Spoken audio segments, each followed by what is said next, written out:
যুক্তরাষ্ট্রকে শুল্ক কমানোর প্রস্তাব দিয়েছে বাংলাদেশ। ওয়াশিংটন ডিসিতে মার্কিন বাণিজ্য প্রতিনিধি জেমিসন গ্রিয়ারের সঙ্গে সাক্ষাতে এই প্রস্তাব দেন জাতীয় নিরাপত্তা উপদেষ্টা ডক্টর খলিলুর রহমান।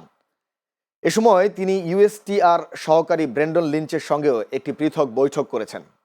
স্থানীয় সময় বৃহস্পতিবার বিকেলে এই সাক্ষাৎ অনুষ্ঠিত হয়।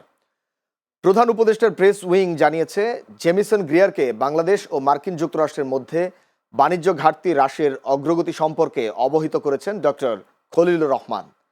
তিনি জানান, পারস্পরিক বাণিজ্য চুক্তির আনুষ্ঠানিক বাস্তবায়নের আগেই বাংলাদেশ যুক্তরাষ্ট্র থেকে আমদানি উল্লেখযোগ্য হারে বাড়িয়েছে। একই সঙ্গে চুক্তির বেশ কিছু গুরুত্বপূর্ণ দিক ইতোমধ্যে বাস্তবায়ন করা হয়েছে। খলিলুর রহমান ইউএসটিআরকে বর্তমান 20% থেকে পারস্পরিক শুল্ক কমানোর প্রস্তাব দিয়েছেন। রাষ্ট্রদূত গ্রিয়ার এই প্রস্তাবটি ইতিবাচকভাবে বিবেচনা করার আশ্বাস দিয়েছেন বলেও জানিয়েছে প্রেস উইং।